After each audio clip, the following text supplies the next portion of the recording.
Aina valmiina kypsin päällä. Что всегда как бы последним остается вот этот готовый мед. Elokuun 15-20. päivä Suomessa on hunajan loppu.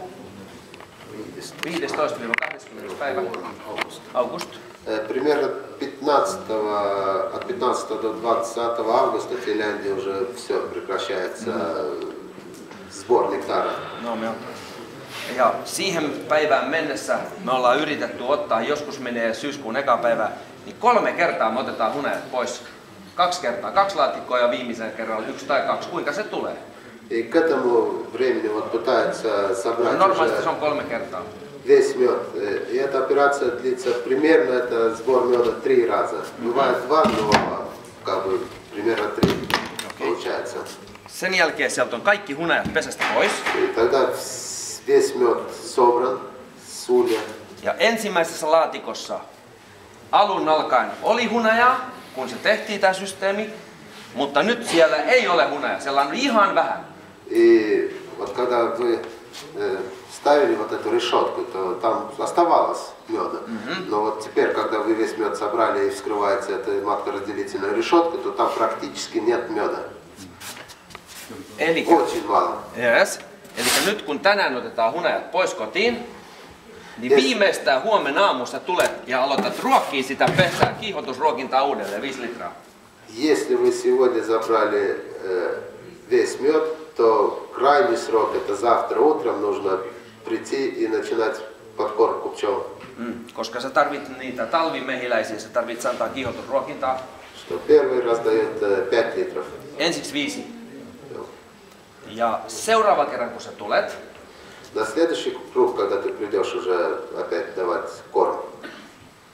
Kaikessa maissa täällä tällä hetkellä on varroa. Что во всех странах в данный момент есть клещ варроа. Концентрация сиропа дают какую? Можно спросить? Minkälainen sen? 65% se os. 65%. Me ei tehdä sitä, me ostetaan tankkiautolla se. Он сам не делает эту смесь, он покупает. И что лекарствами дает или? Laitatko lääkkeitä suoraan siihen ruokintaan? Me ei käytetä mitään lääkkeitä. Ruokintaan? Ei. Никакого лечения во время Nothing. подкормки. Скажите, а вы даете сироп условно, да? С 15 августа, да? Suunnilleen 15 elokuuta. Noin 20. päivä 15, riippuu milloin kuinka se sato menee. Ja se voi heittää noin 2 viikkoa se jakso. Здесь у нас получается осенней генерации пчела. Если мы даем сироп, то она уже будет у нас сработана на весну. Весной? Не все, там расплод еще есть. Onko tuolla vielä jäljellä sitten niitä sikiöitä? Joo, siellä on paljon sikiöitä, koska hunajat on siinä ollut päällä. Niin ne on pystynyt ruokkimaan uusia sikiöitä. Hunajat on ollut koko ajan päällä. Eilen otettiin pois. Yes, siellä on tosi paljon sikiöitä. Они кормили все время. Расплод, то есть расплод еще есть, они не пустые. Mutta kun me annetaan ruokaa, se tarkoittaa, että tulee satoa, niin alkaa uudelleen sikiöimään emomunia paremmin. И тут же вы даете 5 литров сиропа, и они тут матка опять начинает усиленно вести яйца. Se on se sama efekti, kun keväällä me halutaan emon kiihdyttää munintaa, me tehdään se myös toisen kerran vielä syksyllä.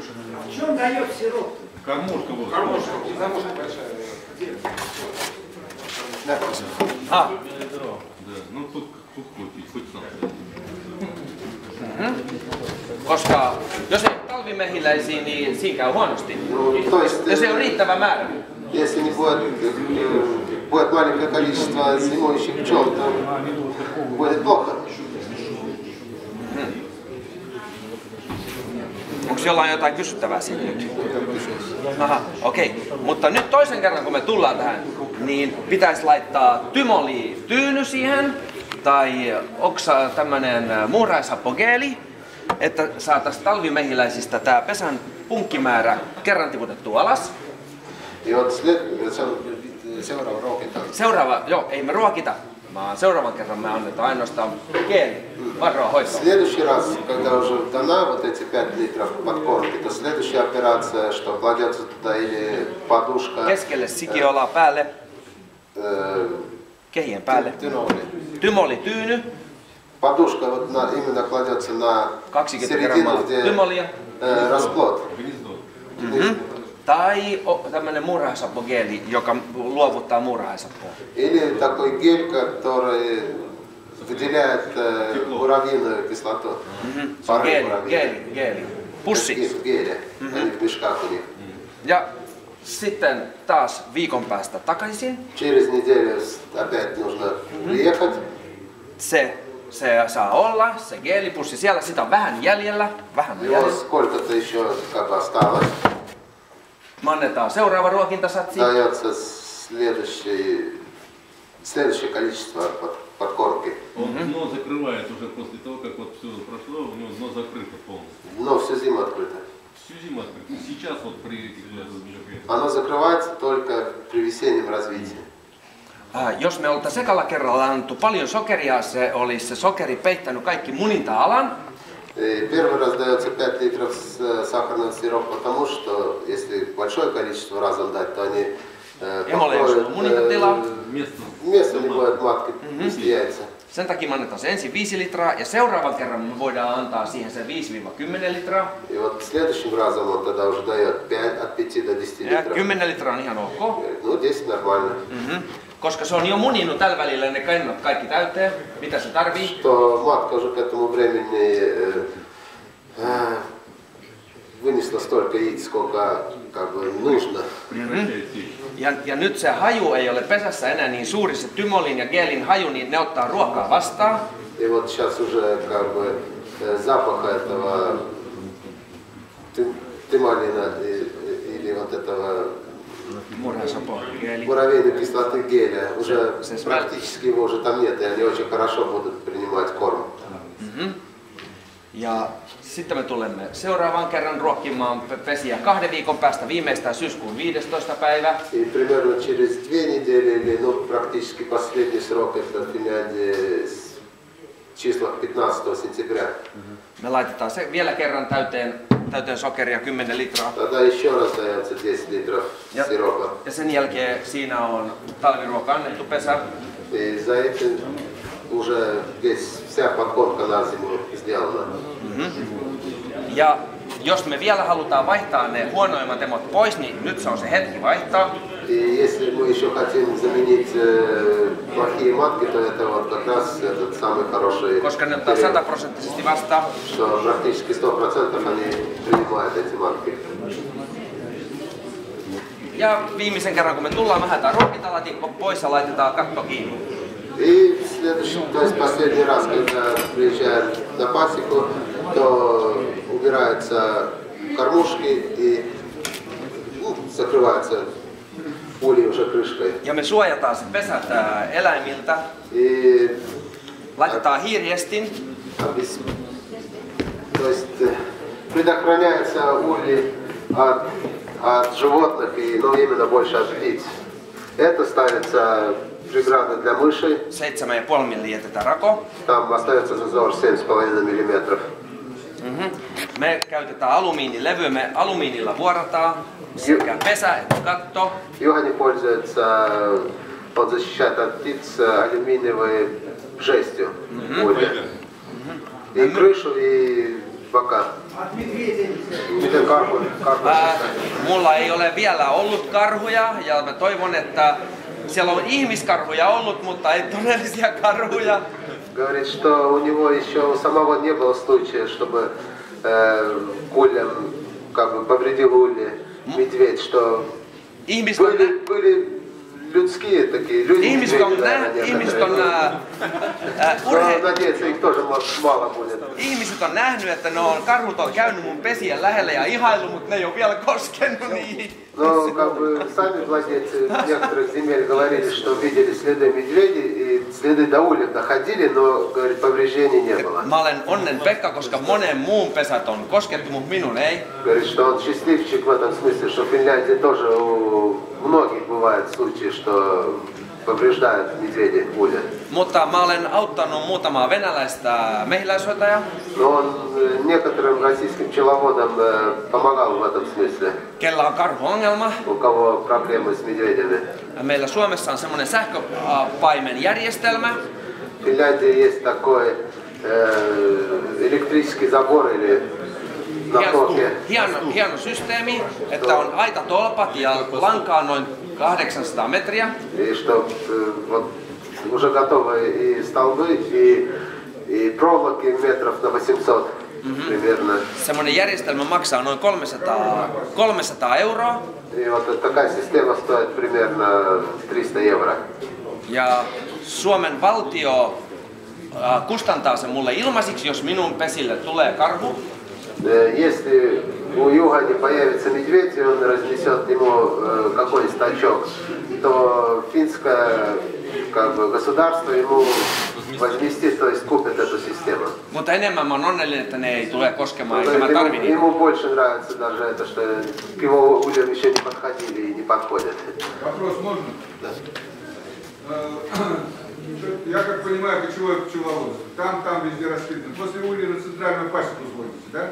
Нет. Это не там так и зимуют. Зимуют прямо на улице, там в том месте в основном. Это если... Стоят, да? Да. А направление витков? А павильонное содержание разбросано на определенном расстоянии. Они все разбросаны на определенном расстоянии. Спросите горизонты, вы рамки направления по горизонту.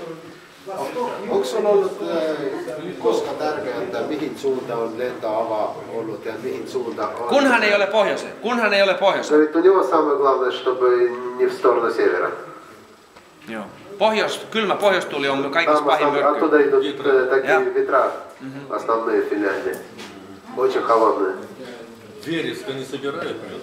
Kerätkö sitä Erikka? Kanervahunaja. Joo, Kanervahunaja tulee Suomessa ehkä kerran 10 vuodessa, että meillä luojan kiitos ei tule sitä. Он говорит, что в Финляндии раз, может быть, 10 лет бывает хороший урожай этого, и спасибо за это, что у него очень редко бывает, Mutta nyt Suomessa Euroopan unionin laki on antanut maanviljelijöille pakollisen viherkesannointitehtävän, että pakko pistää viherkesannointiin määrätty ala koko peltohehtaareista. Viherkesannointi tarkoittaa, että heidän on pakko kylvää kukkakasvustoja. В данный момент Евросоюз как бы принудительно заставляет заниматься että ne saa paremman tukirahan. Природным каким-то, ну, скажем, они засеивают натуральные, тогда получают, ну, природные поля, что ли, или цветочки. Дикорастущими цветами. Да, вот дикорастущие цвета. Ne saa siitä paremman tukirahan ja sitten ne suosittelee mehiläiskasveja. И вот эти фермеры получают из-за этого как бы больше дотаций, и они вот пытаются пчеловодов туда еще вдобавок. Ja yleensä ne... Да. Скажите, в Финляндии есть, извините, я уж не знаю, в Финляндии есть пчеловоды, которые не кормят сахаром, без подкормки? Että onko Suomessa semmoisia mehiläishoitajia, joka ei ollenkaan käytä sokeria? Ei ole. Никого, No. поэтому мед и дешевле. Hunaja on huono talviruoka. Mед плохой корм для зимовки. Hunaja sisältää kuona-aineita. Se mehiläisen suolisto ei saa...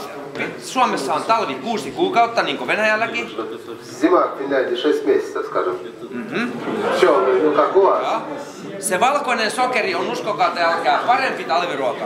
Что вот сахар лучше, пчелы легче усваивают. Koska se kuona-aine täyttää mehiläisen suoliston ja sillä tulee ripuli ja vatsuri ja nosema. Что намного меньше бывает назематоза и вот наполняешься желудки от сахара, чем от натурального меда. Он намного быстрее наполняется. Sen pitäisi päästä veskiin, mutta se ei voi mennä. Чему? Hän väittää, että sitten on ensi keväällä paljon huonompi hunajan kvaliteetti. Missä? Ei siellä ole mitään merkitystä hunajalla. А почему влияет на качество меда Почему сахар влияет на качество меда? Eihän sillä ole mitään merkitystä. Если он Nehän käyttää sen ruuakseen ja ne muuntaa sen mehiläiseksi. Весь корм подчистую. Nehän tekee mehiläismassaa siitä. У вас что, чистый улей, что ли? hän väittää, että ne ei syö kaikkea sokeria. Silloin on sokerissa vika. Se ei ole hyvä sokeria, hän on ostanut huonoa sokeria. Ja sitten osa jää jäljellä, että syö kaikki pois, että jää sulle joku kirjoitus. Ei jää. Kun se on tämmöinen tehohoitopesä, me kasvatetaan mehiläisiä. Siellä ei ole yhtään, eikä me oteta ikinä täältä sikioalasta hunajaa tänne näin. Meillä ei ikinä oteta sikioalasta hunajaa myyntiin. Se on siellä, mikä on ja pysyy siellä. Например, он никогда не берет на продажу меда, который находится в корпусе там, где расплод. Euroopan unionin lain mukaan 1,5–3% saa olla ruokosokereita hunajassa. Аргументы понятны, но разница велика. Euroopan unionin dokumenttien mukaan 1,5–3% saa olla ruokosokereita hunajassa, se on normaali. 1,5% сахара может, допустимо по директиве Евросоюза, в меде разрешается. Jonka senkin mehiläinen on vielä invertoinut. Se on käynyt vatsassa läpi. Как бы и то, все равно пчелы инвентаризировали этот мед. То есть сахар.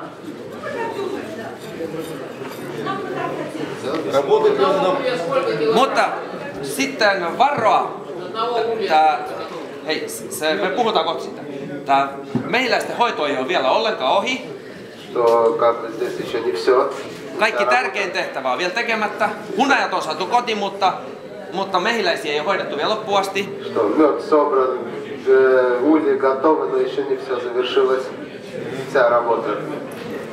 Varroa on hoidettu vain vähän. Лечение воротозы, то есть варро произошло еще слишком мало.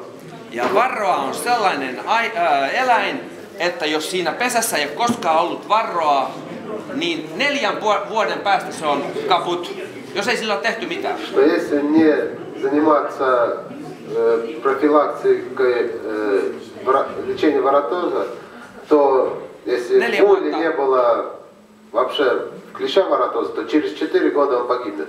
Se on mehiläishoidon pahin vihollinen koko maailmassa. Самый большой враг пчеловодства во всем мире. Ja se tulee kaikkien hoitaa. Jos mun naapuri ei hoida, niin minun terveet pesät ryöstää hänen pesät ja se tulee se varroa toisi takaisin mulle. Что этим заниматься всем миром, и если сосед не занимается профилактикой, то его пчелы будут больными, его пчелы будут сильны, они от него заберут мед, но все равно притащат этого клеща себе. Sama pätee kaikissa mehiläistaudeissa, että mehiläishoitajan täytyy huolehtia ja tuhota ne pesät, jos ne on tautisia, ja että ei saa tartuntaa se, kuka huolehtii niistä pesistä. И это очень важно тут же и с остальными болезнями пчелами, что их нужно изъять и уничтожить эти семьи, и остатки, скажем, что от семьи осталось. Suomessa on semmoinen valvontalaki, että mehiläishoitajan tulee huolehtia, että ne tuhotaan ne pesät, jos siellä on tautia. В Финляндии по закону положено уничтожить эти семьи, где обнаружены заболеваемости. Eikä milloinkaan ole hyvä jatkaa sitä.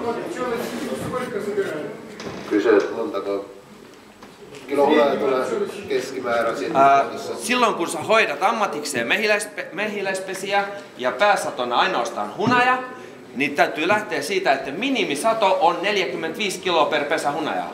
Говорит, что если профессионально заниматься пчеловодчеством, то минимально 45 килограмм. Se on minimisato. Ja kaikki mikä tulee sen päälle on positiivista ja plussaa. И все, что превышает 45 килограмм, это позитивно и только хорошо. Siellä on yksi perhe Suomessa siellä, joka kasvattaa emoja ja pitää 200 pesää. У него есть одни знакомые, кто занимается, выводит матки и держит 200 пчелосемей. Viime kesänä se perhe hoiti niitä niin, että ne sai keskisadoksi 175 kiloa. Se on Suomen mehiläishoitajan liiton lehdessä. Oli viimeksi, kun mä lähdin kotona. Рекорд Финляндии установлен последним летом именно на этой пасеке. средний сбор меда был 175 килограммов. Koko tarha. Это писалось в пчеловодческой газете. Ja kaikki ne on punnittu, katsottu, tarkastettu. Все этой пасеки средней. Viime kesänä. Последним летом. Что, рюкзак давали, что ли? Annettiko joku häkki mukana mehiläisille, että ne toi niin paljon? Ei, vaan se on juuri tämä iso asia, että Euroopan unioni maksaa maanviljelijöille, jolloin se kukkakasvusto on keväästä syksyyn myöhään. Siellä on kukka kukkii koko ajan.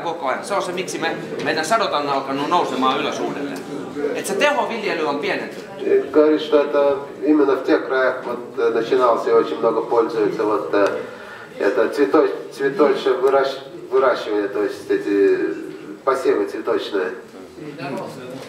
Nämä leipäviljelijät. Датируется, наверное, медоносные какие-нибудь растения. Nyt kun on alettu valmistaa polttoaineita rypsistä ja näistä, niin se rypsiviljelyala on kasvanut. Se menee. Возрастает вообще рыпс, рапс. Joo, sitten on Paselia on se hunajakukka.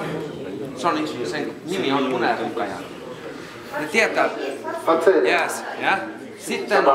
Sitten on härkäpapu, mistä tulee valkuaista eläimille tehdään. Se härkäpapuun viljely on kasvanut ihan älyttömästi Suomessa. Papu, upa. Onko se upa venäjän kielellä? Se on vironkin upa. Mä en muista. Niin kuin mä en muistaa, kun näki semmoista kasvua. Нет, не клевер. Да, наверное.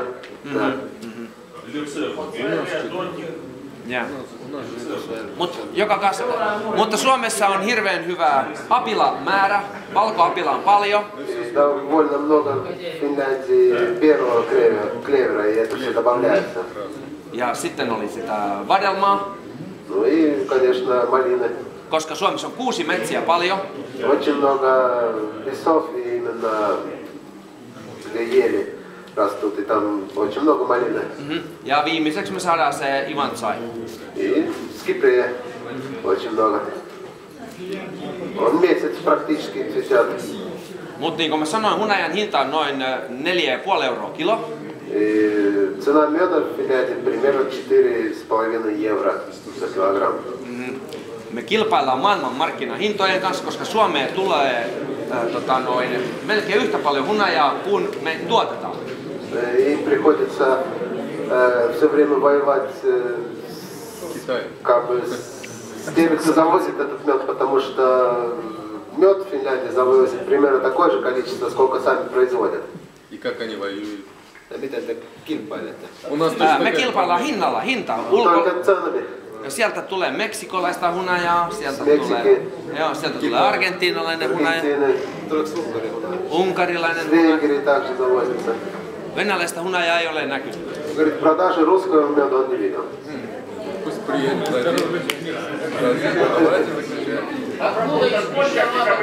Еще скажите, вот сотовый мед они делают, или как продают, или как фасуют, упаковывают? No niin, se mehiläispesä ei ollut vielä huolehdittu, niin nyt sille annetaan, kun sikiöitä enää pesällä ei ole.